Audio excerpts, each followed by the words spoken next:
Well, folks, thank you for joining us today. We are going to get into the topic bridging the language gap, overcoming training obstacles for Spanish speaking staff. And just a few thoughts and observations before we officially get started with our panelists here. I think that we can all agree that the restoration industry thrives on teamwork, precision, and communication, especially in high pressure environments. When we think about what that means, high pressure environments, disaster restoration can be just that. We're not doing a routine job or covering a cleaning appointment. Many of you do cleaning as well, but when you're doing restoration work, it could be a high stress situation. But then when you think of that, what happens when language becomes a barrier?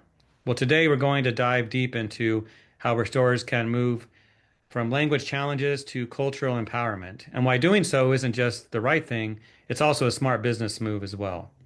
So, from our panelists today, we're going to hear firsthand stories of success. We'll discuss the unique strengths of a multilingual workforce, and we'll also look at tools and technology that can help us with this, and leadership strategies that make inclusion, thinking about language and communication, a reality, not just a buzzword.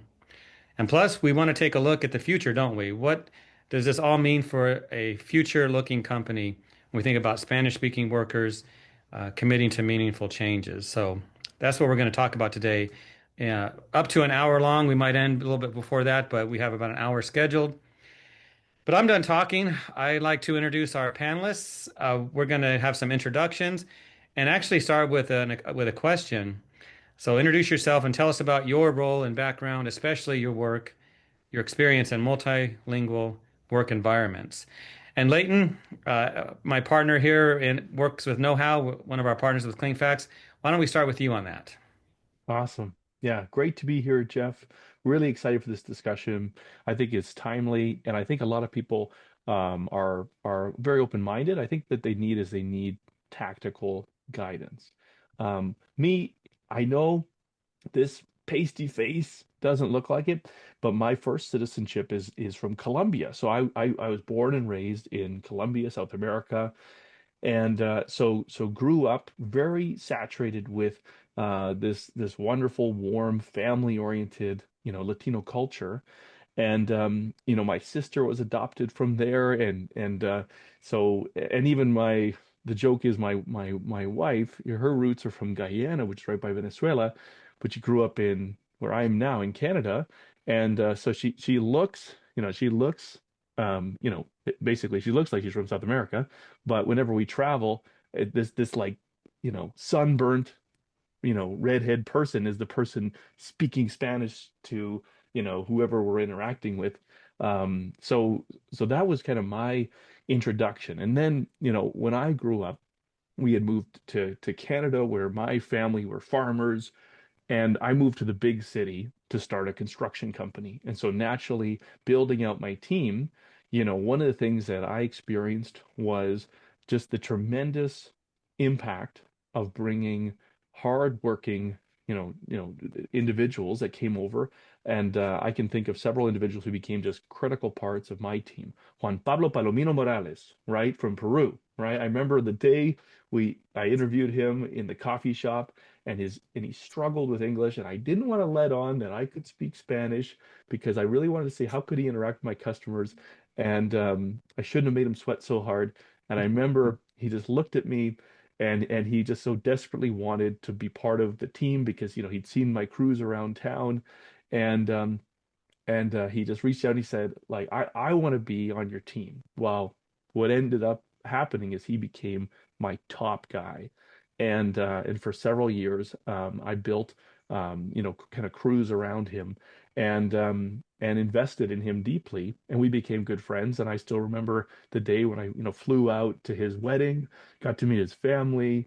It was actually kind of interesting. He married a gal from Korea, and so it was like this Peruvian Korean.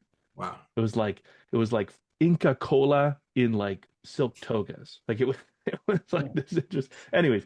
But since then, I would say having experienced the importance and the horsepower that a multilingual workforce can really unlock, that's some of the reason why at KnowHow we've been so passionate at eliminating barriers, right? Knowledge barriers, language barriers, because we know, just looking at the statistics, looking at the trends, the Bureau of Labor Statistics, has been waving that flag for a long time, that the workforce, especially the labor workforce, the service workforce, is increasingly being populated by individuals who, when they go home, English isn't the language that they're most comfortable with.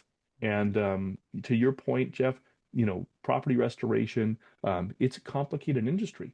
A lot of the rules that govern it are written in service level agreements and OSHA statements and state building codes and operations manuals. And those are oftentimes written more to protect the organization that's providing them than it is to provide clear instruction. And so how do you remove those barriers has been a big passion of ours. So that's what brings me here today. I love teaching and training, and I'm very excited about these two gentlemen because they are, I think, great representations of individuals who are leading the charge. Agreed. And Leighton, I'm glad you addressed the pasty white face scenario. I was wondering how am I going to do that? Because here I am. I'm a sunburned pasty white face today. Spent the day on the golf course yesterday. But I loved your comments. And I spent about a year in Mexico myself. I've picked up some Spanish, but by no means am I a Spanish speaking person. But we are going to talk about how to make that easier, perhaps on those that aren't, but want to make a difference with their workforce. Donaldo, let's go to you. Tell us, kind of share with us your background a little bit and your experience in this environment. Well, thanks everyone for having me here. It's a real honor to be part of this really important topic. And I can relate because I was born and raised in Guatemala in 1992. My parents couldn't send me to college in Guatemala. So I applied for a scholarship to study here in the United States. USAID and Georgetown University had this very well made program for students in Central America and the Caribbean. So I applied and I got one of those scholarships. So I came to study in Kansas, a very small Mennonite town in Kansas, to study electronics and telecommunications. And English was not a requirement in the application process because we were told that we were going to be introduced to the language and the culture. Although we had like a 2 weeks preparation seminar before we left Guatemala, I mean, the cultural shock and the language shock was huge. We came 2 weeks before classes started, and we started taking ESL classes for 2 weeks, and we had to live with a host family for 6 months. But in those 2 weeks, we took some basic, English, and then first day of class, and we're in college level classes, electronics, professors are just talking, and I'm sitting there like, what am I doing here? So I'll almost cry, because I will take my books, my dictionary, because, AI or internet was not available, only my thick dictionary. And then I will go home and go every page and words, trying to make sense of all the classes. And frustration started building up, And then I said, well, I can either get frustrated and go back home or make it work. So I decided to join the soccer team. I started making friends that didn't speak any Spanish. I was the only non-English speaker in the team.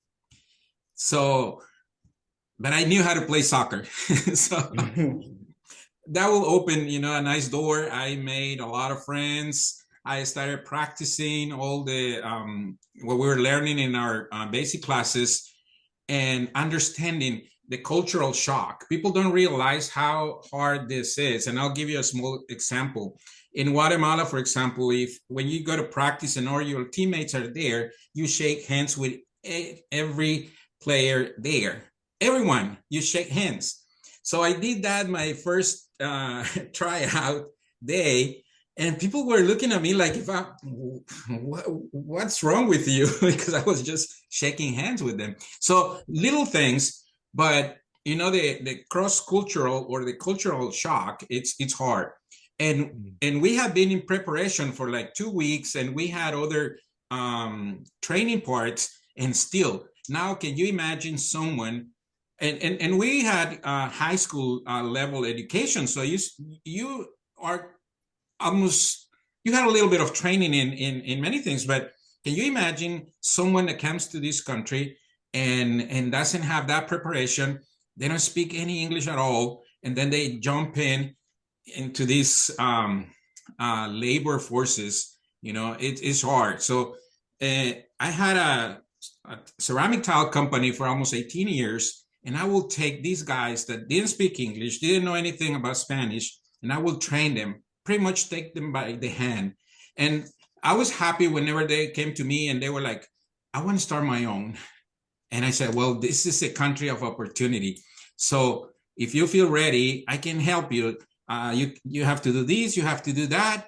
And man, I was so glad that a lot of guys that came through, our small business, they started their own and working, and they did well. They supported their families and stuff. But it's really nice to see how the Hispanic people work really hard, because a good percentage come from really small towns with a low level of education, and they make it, man. They start businesses and they really flourish. They just need a little opportunity. Donaldo, look where you're at now. You came, you conquered, and you're helping others. So great story. I loved your example of shaking hands. That's just, you're right. Cultures are so different, and the competitiveness of one country to another might not translate.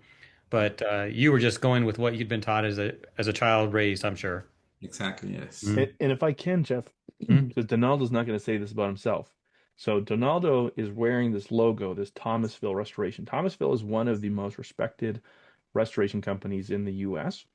And Donaldo is a key part of that team, overseeing a huge part of their operation.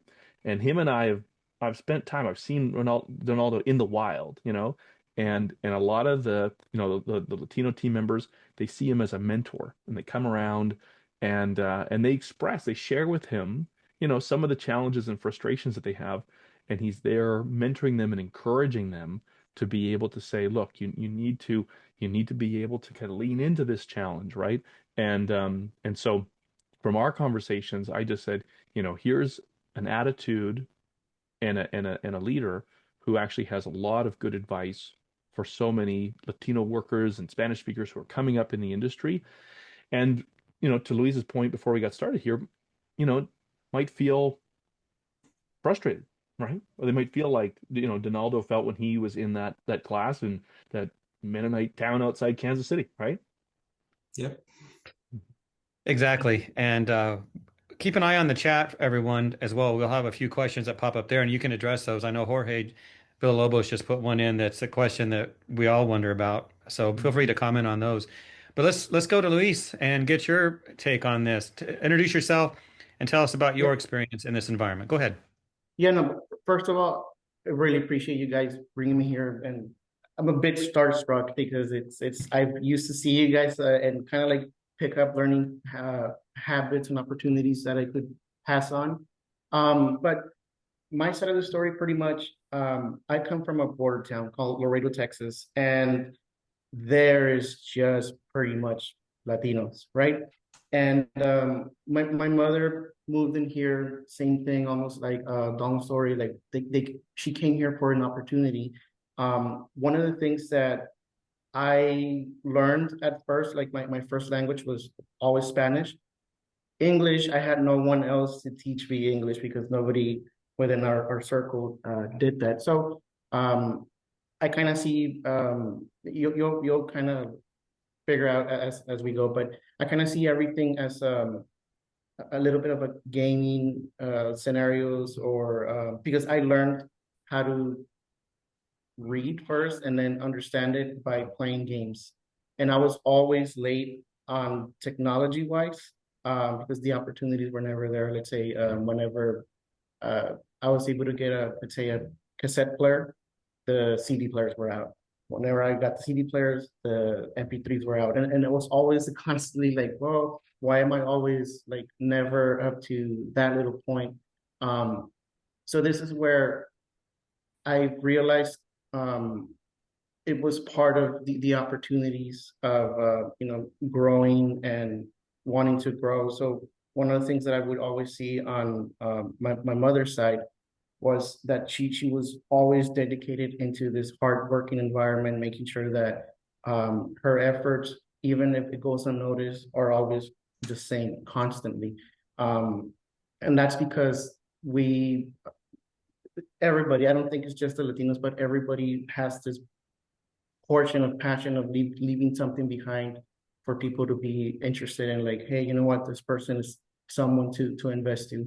On her side, one of the difficulties was always the language barrier, like trying to, well, I want to do a little bit more, but I kind of can't. And to Leighton's point, a lot of Hispanic workers that are not comfortable speaking it or something to communicate in English, they just feel scared. That's the only little part that I realized. Like, they just feel a little bit insecure. And I think because I saw it within my childhood, it's because sometimes, some of us would go through, bully sections and kind of negative things, through life. Like, we kind of stop an opportunity for us to continue wanting to pursue something. In this case, would be the language part.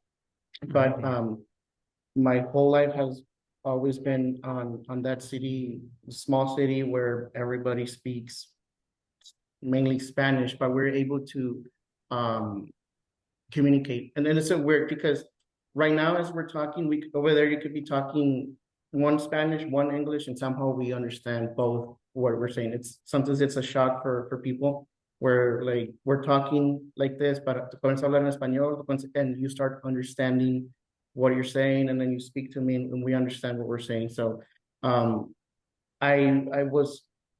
been, entrenched with that culture a lot. So I, started with a vision of, like, teaching, because that has been my passion, I guess, since little, trying to understand it, explain it, and kind of encourage other people to learn something, whatever subject they're interested in. So since small age, I've been also taught to work hard, but work hard in a place that you are happy and you feel that they appreciate you. Don't pursue money. That's one part of my mentality that my mother passed to me, where, like, hey, like, even if they pay you a little bit less compared to the other person or the company, make sure that you're happy, because that's one thing that you want to always have and continue. Because if you're working somewhere that you just, it's exhausting, you just don't want to be there, you're just going to end up not producing the real you, to the real value to a service or a company itself. So whenever I talk to people, my part is always trying to give you that big why, making sure that you are reflecting somehow you want to become better. And even if it's like you don't know how to say it well, don't know how to communicate it, stuff like that. We now live in an age where most of the stuff, especially for the language barrier is very easy. Like, KnowHow, it's one of them. So I come with that background of just, okay, like how do they communicate? Why is this person not pursuing a little bit more, and so on and so forth. And since a very young age, I started, like, working, small stuff, cortando yarda, cutting the grass, some landscaping stuff, a little bit of construction, a little bit of mechanic stuff, until, like, finally, back in 2013, that's when I started in the restoration side, and went from, nothing, just a helper, to completely running the whole show of the company, making some revenue. And that's where I'll tell the stories a little bit more forward, where I would handle different teammates. And there's one story in particular that makes me happy, share it, where this person, his main language and strength was Spanish, did not know how to read, did not have a license to drive, and was shy, but was very good at doing, like following the order, being on time, getting the stuff done. If our equipment were to mess up, he was very good, like at the at the components and such. So this person went from, well, I don't know, because whatever opportunities on the past were pushed down, I guess. He went from running mainly on the textile part, oriental rugs, silk rugs, doing a lot of different things, because I kind of like, I had to develop a method to communicate not only in the language part, but also like for him in this instance, the reading part. And I'll share the story a little bit as we go, where it could be beneficial it will be beneficial to the viewers. Mm-hmm. Well, thank you for sharing that. You mentioned where you live, it's mainly Latinos and the culture and the Spanish speaking. So we have folks from all over the country where they might have a couple of individuals who speak Spanish on their team, or maybe everyone. We just don't know. But I do think where you're immersed, where you live, and the language that's spoken all the time, that's going to be your strength. And you have both there, it sounds like, Luis. And so you've helped a lot of people, and your story is a good story. Speaking of stories, this is the why part of our webinar. Why talk about this? So let's go to you, Donaldo. Do you have a story where you helped a Spanish-speaking team member that led to a major success? Anything besides what you've already shared you'd like to share with us now? Well, when I joined Thomasville, I noticed that they are really into this part. And Leighton knows, because when he was with us a few months ago in our offsite, we have a lot of Spanish-speaking team members. And the greatest part of this whole thing is not anything about something that I've done, but something that Thomasville as a company has done is to include a lot of Hispanics in the management part. For example, the project management team, the reconstruction project managers, with about 16, 18 total, and we are like almost 50% are Hispanics. And then we have all levels in the company where, Hispanics are involved in mitigation and emergency services. So it's really nice to see how a company cares about these kind of issues. But the interesting part is that there's a big difference between a first generation and a second generation Hispanic in the United States. Because when you come from Latin America, you have a view. If you're born here, it's different. So at Thomasville, where they've done is, combine those things. And I think it's what's making part of, what's making, our company successful, because a lot of our subcontractors are Hispanics, and, just being able to communicate with them in their own language and, give them the instructions that they need to perform their work, it's what's keep the wheels turning, in the right direction. So I know it. Sometimes I like to help teammates, because, like I said, if you come from Latin America, a lot of times you don't have like all the computer skills. And in restoration, there are a lot of components that you have to work with, like computers, technology, writing, reading in English. So if the person doesn't have the computer background to, sit down and write a report or an update or stuff like that, sometimes they struggle to do all the clicking, in the computer. But if you give them a hammer or a chisel, I mean, they will do anything. But combining that process of training, helps individuals to be more successful in every task, that they are assigned to do. So I really value what Thomasville is doing, incorporating a lot of Hispanic forces, because we are located in Maryland. Maryland has a big Hispanic population. Maryland, Northern Virginia, DC, Southern Pennsylvania, and Delaware. We cover all those 5 states. And there's a big Latino populations in these states. And having, a team that's well marriage and combined, really helps the company. And we bring a lot of joy in our meetings and food, and we have fun because we are very family oriented. We like to have fun. Sometimes can be shy as well, because people are very reserved. Sometimes we can be very expressive, but sometimes we can be a little shy. Very respectful. That's another characteristic for Hispanic people. Especially if you are first generation. We're very respectful to hierarchies, and don't ever yell to a Latino because you're gonna destroy him. Or a Latina. Yeah. Or Latina, yeah. I value that comment. That's powerful, and I agree. I've seen that because, like I said, I've spent some time in Mexico. The culture is fantastic, and the people are great.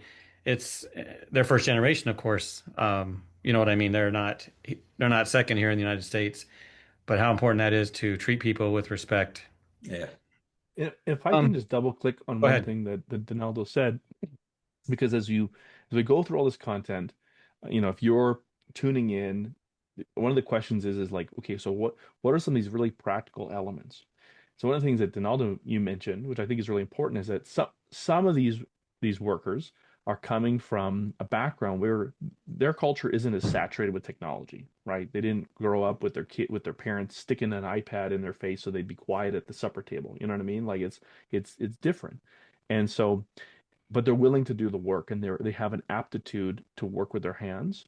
But in property restoration and other construction industries, technology has really, worked its way into the front line, right? Job site documentation and all these different tools that are part of how we document the loss and whatnot. And so it is a hybrid work style. And I find that a ceiling that can exist for promotion is, well, who do we pay a subscription for this app? You know what I'm saying? And sometimes the vendors who are providing the technology, they don't actually provide what I would say is a rich multilingual interface. And so it hurts both people. Actually, it hurts the company because it limits who they can put on the end of that application. It also limits the software vendor or the equipment vendor because, frankly, it limits and caps out how much revenue they can generate, because most of them are license-driven subscriptions. And then it caps out that worker because they say, well, if the work is really a hybrid technology labor world now, I mean, if I can't navigate the technology tool, then I've limited my progression. And so you say, well, what is something I can do? Is that you can push your vendors, both technology and, materials and consumables, to say, hey, we would like a more multilingual experience because it drives upward mobility for our staff. Frankly, it makes it easier for us to pay you more money, right? But it also is more inclusive of our team, so we don't have these bottlenecks on our team. I'll just put that back to you, Donaldo. Is that fair? Yeah, correct.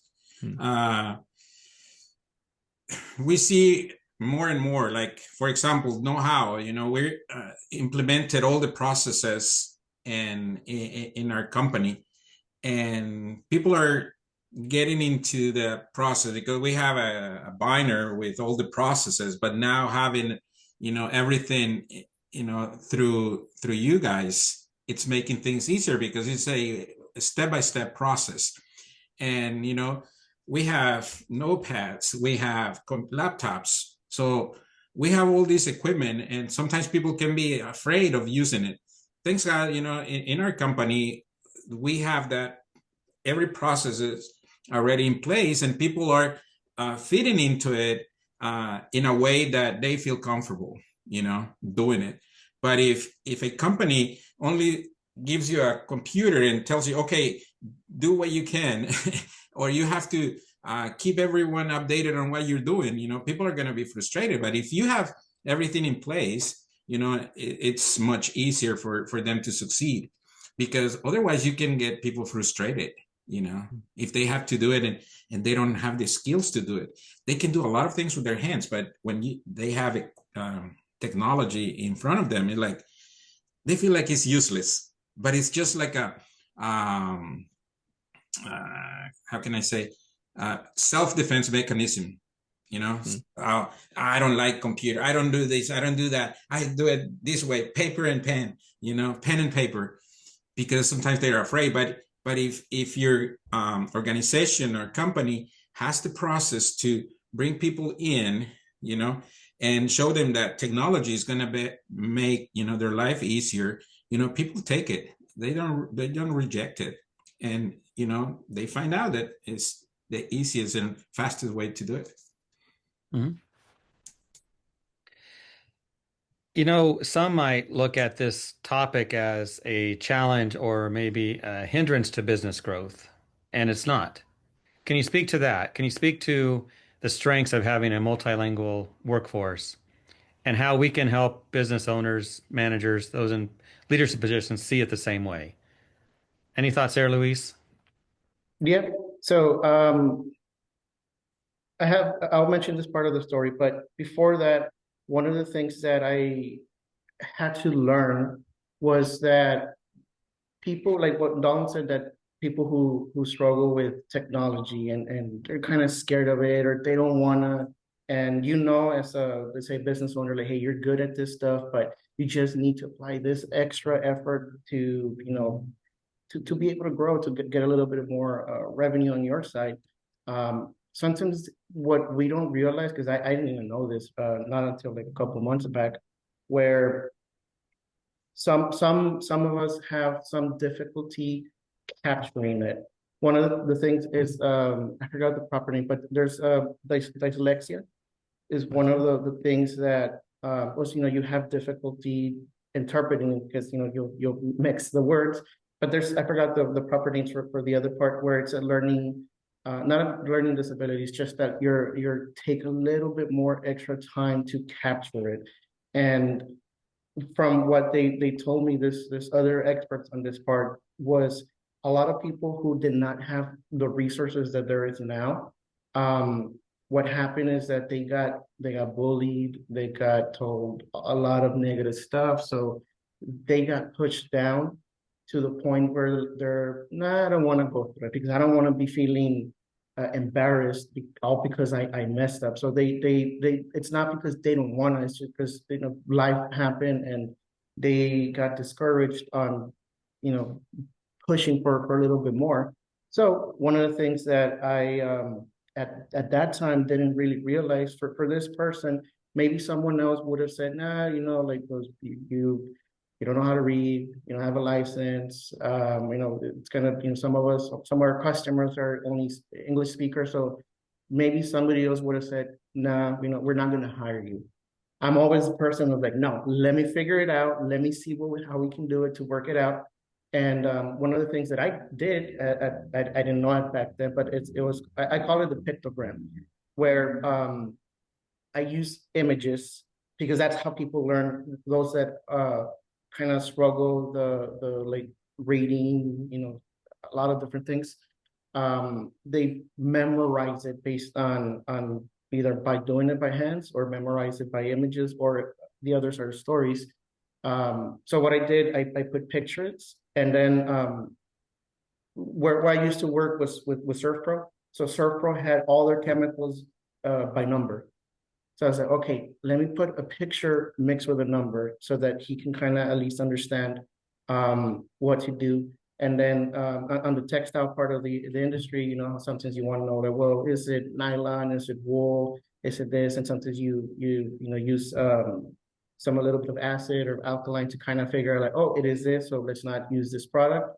I taught him, but same thing. It was pictures with picture with picture, and then picture with chemicals, to kind of make him understand what's what, and then the practice, having a little patient on you know, individuals.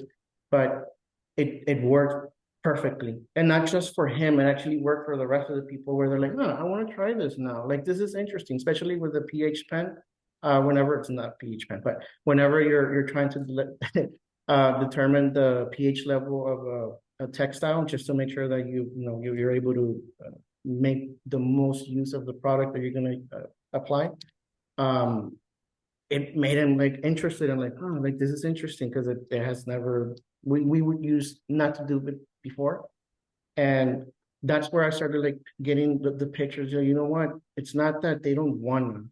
It's just that it they have been discouraged so much within their their line of the journey that it's hard for them to say yes, I want to try it, especially if it's on the Hispanic side, if they can't express it back to you. So I bring that awareness of like, hey, not just on the Hispanic community, but also anyone understand that maybe they went through something, but placing different methods. Sometimes it could be the picture method, the pictograms. And then that got him encouraged to actually take the driver license, the test and all that stuff. And I told him, look, you do know that when you take the test, you can tell them to do the auditory or the reader, the one that it reads to you. He's like, what? So yeah, because there's people who can't how do you call it? Like similar situations, but they can put there where it reads it to you. You understand the words. You definitely know. So essentially, long story short, he got it. He got super happy, super excited, and that brought that joy in me. That I was like, okay, this is where I see that if you give them that push, that little small push to make sure that they're able to get out of that little fear, just kind of being creative on some of the stuff. Well, to me as an educator, it brings that passion to say, you know what, yes, let's focus on this. So whenever I tell clients or students, I was like, okay, look, let's make sure that you don't put a negative label on this person, like somebody's lazy, they don't care, or this and that. Let's not do that. First, let's see what your processes are, because sometimes we don't realize that the systems that we place manage us instead of leading us. And sometimes that success that we believe it's success, it's sacrifice. Because I had to go through something like that. Luis, love that. What you shared is powerful. You had a base, you had someone you worked with who wanted to work, who their culture values that. I mean, we're talking about maybe a lost art, that desire to work and do good work with your hands. And you helped him because you figured it out. That took a lot of work for you to do that, but the payoff, it was worth it. Mm-hmm. Yes, very, very worth it. This person took on the textile side of our services. He took off on that a lot, like and this is where I say like sometimes we focus on water, fire, but in between that we don't realize that there's additional services to what we can apply.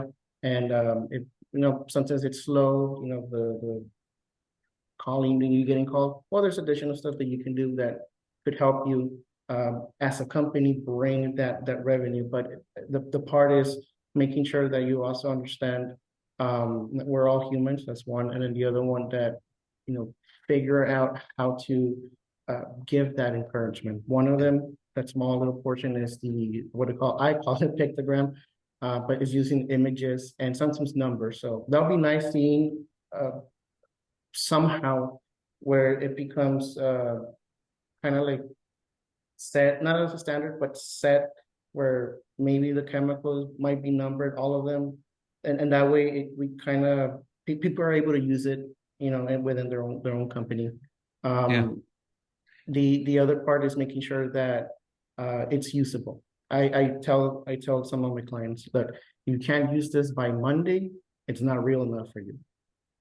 And what I mean about that is maybe you're this is what you want as a goal, but we're gonna have to work here. And I call it disciplines. We're gonna have to work on these portions of the disciplines first to make sure we are able to achieve this, because we want to lead people, not just here. And I like what Donald says, like he was able to put those together where like the system can process it, and at the same time, the family, the teamwork, he figured that part out where, hey, this works good, it works better, compared to here, just read this, follow this, and if you can't do it, we're not going to invest in you.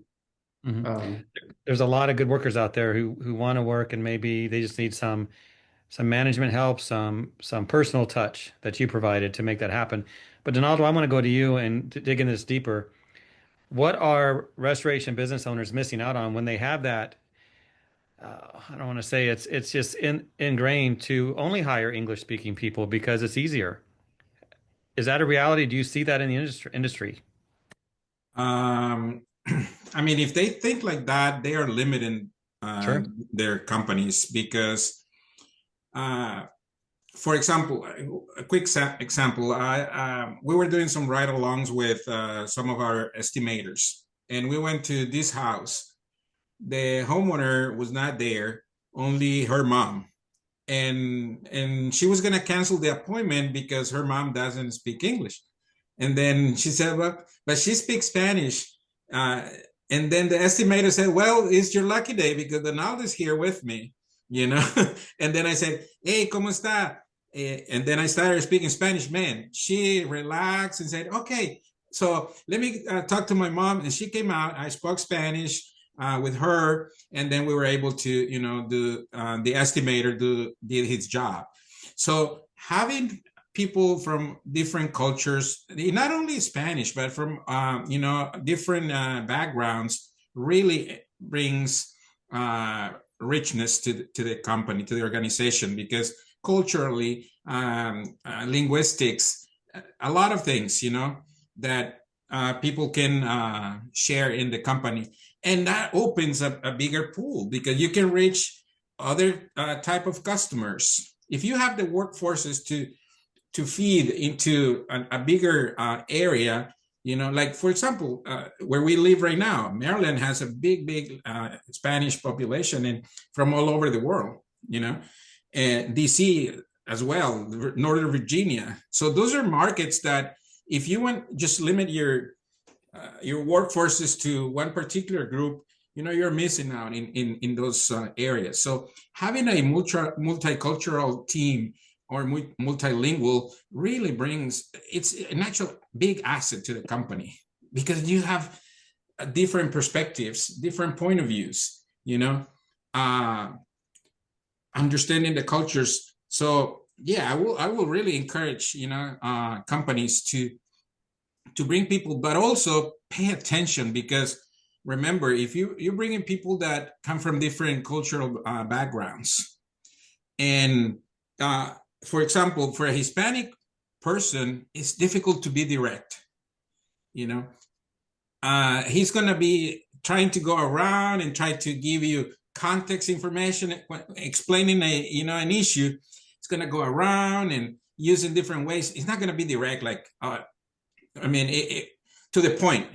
But someone that is like a Native American speaker, he will go straight to the point. A Hispanic person will go around and around because cannot be direct, they're very respectful. So you have to be patient and understand, these cultures.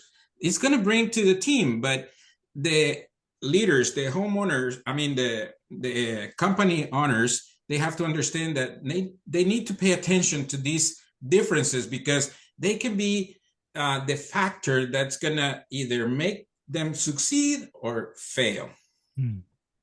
Agreed. I think I read a statistic once, you've mentioned Donaldo a couple of times that your area has a lot of Hispanic population. I believe the United States is number 2 in the world with Hispanic population. Yeah. Or Spanish speaking population. And we represent right now 33% of the workforces in construction in the United States, but only a very small percentage works in management. I think it's around 12%, between 12 14% that works in management. Most of them is labor forces, and but if you take all the people with experience doing labor work and train them properly, you can get a lot of really good talent, out of that big pool. of Absolutely. workers. We have about 10 minutes to go. I do want to dig into what is available to help with all this because we've talked about the whys and the hows and the importance of embracing this topic today. Leighton, let's start with you on this, and maybe we can lead to Luis and Donaldo as well. But what do we have out there when it comes to training or tools? We haven't talked about AI too much, but Hmm. get into that a little bit, would you? I will. And if you will, if you'll humor me, I would love to just jump on your last question just for some quick bullet points. And I think Sure, I go just ahead. want to underline a few things that Donaldo and Luis said, but I also want to make a few quick points. So, what are the superpowers of multilingual organizations? So let's look at the data. So when you do huge studies on industries like property restoration, the number one thing by a mile that retains teams, that keeps people around, okay, is culture, connectedness, community, relationships. I'll save you all the cultural anthropology. Traditional Caucasian communities in North America are becoming increasingly siloed and moving into very digital connectivity, meaning that there's a rising, almost forgetting of how to be part of a community and create friendships and stuff like that. The number one thing that is keeping workforces together is a sense of belonging, a sense that we're part of something, that we're part of a community. And Latinos are like gold medalists in that, right? So so teams that are multicultural have better retention when they take it seriously, meaning they let people contribute and say, "Let me show you how to organize this get together because I'm used to cooking for 70 people," right? There's only so much pizza we can eat, right? So that's a big thing is that right now this is a people powered industry. And so if you want to be a rock star over the next 10 years, you have to become a people expert. And to Donaldo's point, 44 Labor Bureau statistics, 44% of the workforce, prefer to kind of work and interact in Spanish. When I graduated high school, there's been a 69% increase of Latinos represented in the workforce. Okay. So I think you have to consider for that. The second thing, work ethic, it's not language dependent, right? But at the end of the day, you can ask yourself which communities are creating a sense where craftsmanship and a good long day work is valued, right? Good long day work is valued. And that is something that, and I'm going to make some generalities here, but generally speaking, Hispanic communities, Latino communities still hold on to that value very, very deeply. And that's one of the things that is very important to think about. How do we infuse that? You'll say, well, give me an example. Nearly 70%. So if you take the entire Hispanic population in the United States, nearly 70% of the available working are working. Compare that to just under 60% of non-Hispanic. So meaning that a larger percentage of the available workforce within Hispanics are working. There's nearly 10% more. What does that mean? Is that it is culturally an environment that says you need to get a job, man, right? So that's a huge component, and you want that in your team.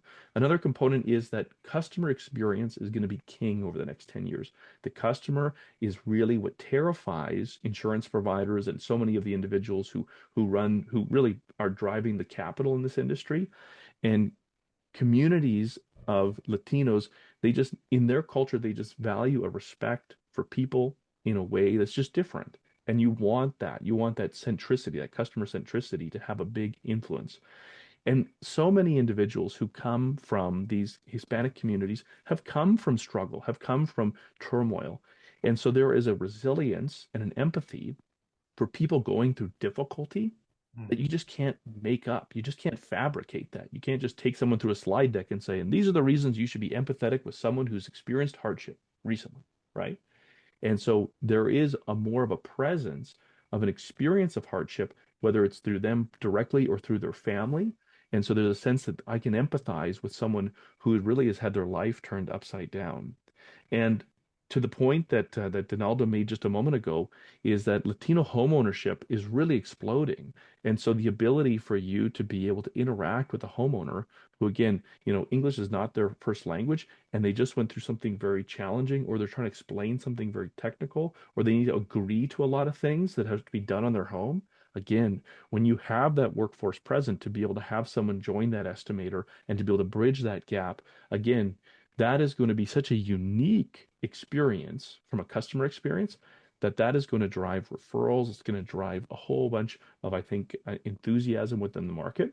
And it creates what we're all after in these largely commoditized service industries, a competitive edge. It's a competitive edge. It's a huge edge. So I'm happy to pivot into just some of the technologies that I think are making things faster and faster. Here's how I would summarize it, is that technology very quickly is going to eliminate many of the language barriers that exist, but it's not going to eliminate the stigma and the bias barriers. Okay? Like AI is not going to go, boom, you don't think this about, this stigma about this population, right? No, but all you have to do is just spend some time on, let's say, some of the products that Google is introducing into the market, where you can have a live video conference and a person can be speaking in Spanish and it's instantaneously being received in English, and a person can be speaking in English and it can be instantaneously received in a Nicaraguan dialect of Spanish, right? In real time. You can put on, Meta Ray-Ban glasses and be talking to someone in one language, and they can be speaking to another language, and they can be filtering into your ears real-time translation, right? You can actually use simple tools like, I mean, there's lots of tools, but HeyGen is a great example where you can take a video of, one of your most talented installers who grew up in Honduras and can explain how to complete a roofing project faster than anyone else, and you can record him or her walking you through that, put it into HeyGen, and instantly they're speaking in English with a Kansas City accent, right? That's today, folks. Like, that's at this moment, right? So what I'm saying is that technology is going to eliminate the obstacle of language, much of the obstacle of language, right? Because there's culture in language and all these different things. What it's not going to eliminate, is other obstacles that you have in your way. I believe that if we all woke up tomorrow morning, right, and we all spoke the exact same language, we sound the same, there would still be barriers that exist between us, and we have to address those. But practically speaking, AI is getting us there, and and I appreciate Donaldo's shout out before. I mean, and KnowHow, like, we're passionate about that, right? And I mean, and we're kind of a leader right now in helping companies navigate this from a technology standpoint. Mm-hmm. It's amazing what's available. But I do love your thoughts there, Leighton, on people and the customer impact. That's going to save us, I hope, because taking care of our customers is going to be a huge marketing advantage, a huge competitive advantage. All right, we only have about 5 minutes left. Donaldo, if you would share a couple thoughts on what you see as far as technology that those on our webinar, those watching the post-event recording, can use right now to help get them to the next step. Yeah, well, thanks for having me here and being part of this webinar. I really appreciate it, to represent our community, our Hispanic community in the United States. And I feel proudly to see our people, how hard they work. And now with all the new tools, like if you want to write a proposal, you can just use artificial intelligence and say, hey, I need to write a proposal on this and this and this, and it will do it for you. So, man, all those is going to expand opportunities to not only, our Hispanic communities, but to everybody. And what Leighton and his company is doing, really amazing how can make things easier for all the workforces. So, yeah, all the tools are available now. So we just need to start using it. Don't be afraid. Encourage your workforce to use them, and the results are going to start being visible. Appreciate that. Luis, I know your training is your passion. Yes. So besides the personal touch that you shared already, what tools do you appreciate the most and value? I do also give recommendations about KnowHow, because I tell them, like, there's going to be some things that if you're in the chaotic mode, maybe a little bit of time you can't do it. KnowHow will be the one that hey, at that little moment, you'll be able to get them up to speak at the worker, whoever is using it. The other one he mentioned, Hey Jen, because I don't know if you've seen a video about Ed Cross speaking Spanish. um, I was the one who's like, "Oh, this is perfect," because there's some stuff that I use from the RA that I know it's important for the Spanish speakers to use. Hey is a very good. Basically, it makes you look like we're talking right now, and then you're talking Spanish, and it looks like it's you talking in Spanish. The other thing, what Donald says, AI helps us to kind of eliminate some of the stuff, but assure that you are. You mention it to speak in the culture because sometimes Spanish for us Spanish is one thing, but you might have Mexican Spanish, Puerto Rican Spanish, Honduras Spanish, and different cultures into it or dialects that may not make sense to you when you're texting each other. You're like, what the hell he's asking? The other one we always had it is the screen readers, because some people may not be capturing what they're saying, but once they hear it, they're like, okay, I understand what you're talking about. So those are my type of tools. But the other one before we leave is listening. Listen to your team. To be honest, listen to your team and follow up with questions. Don't just hear them, but honestly listen what their struggles are, what they want. Because if you just add another system to it, another program, you're probably not making much progress. You're making a bit of a heavier load on them to do it, and they'll find ways to cheat the system. I'll tell you that, and it's not going to be great for the company in the end. Mm-hmm. You know what? Listening is maybe the best advice we got here today in many ways, because that's a lost art as well. People want to talk and share, but listening, that's great, Luis. Thank you for that. Well, folks, we are out of time, but appreciate everyone being here. This recording and some follow-up content from our webinar today will be available on cleanfax.com shortly. So that'll be sent to all who registered, and it'll be on our website as well. But Leighton, any final words to close with? I know you're my partner here. Yeah.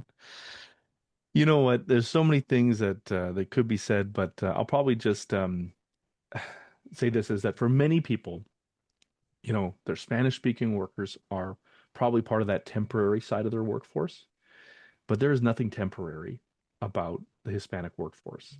It is the fastest rising workforce population in the United States. It is a culture stewed in connectivity and hard work and respect. And if I was to talk about the things that drive, the owners of these businesses crazy, is that they say, these young people coming into this industry, where's the respect? Where's the work ethic? Where's the loyalty? I'd say, yeah. I would say it's just in individuals who, when they go home and someone asks them how was their day, well, they're asking that in Spanish, right? So those things are still valued and they're still woven into those individuals. It is today you can teach someone how to use a piece of equipment. Today you can teach someone how to use an app. It's so hard to wire into people respect, relationship value, and the ability to understand the importance of a long day work. Those are hard things to train, and they're so rich and present within the Hispanic community.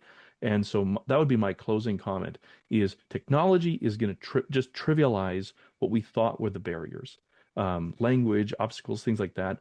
And I would just encourage everyone to say, whether you are that Latino who wants to kind of champion more opportunities for your community in your workplace, or whether you're, a really keen, cutting edge business leader who says, this is a people powered industry and I need to be a people expert. I would just say, what a time to be alive. What a time to be alive. And so just don't be a dinosaur, right? Like there are just so many opportunities. And if I could invest, I just go all in on this community. Great words to close with. Leighton, thank you for being here. Donaldo and Luis as well. And Thank all of you. our attendees, we appreciate you all. But let's take what we learned today and apply it.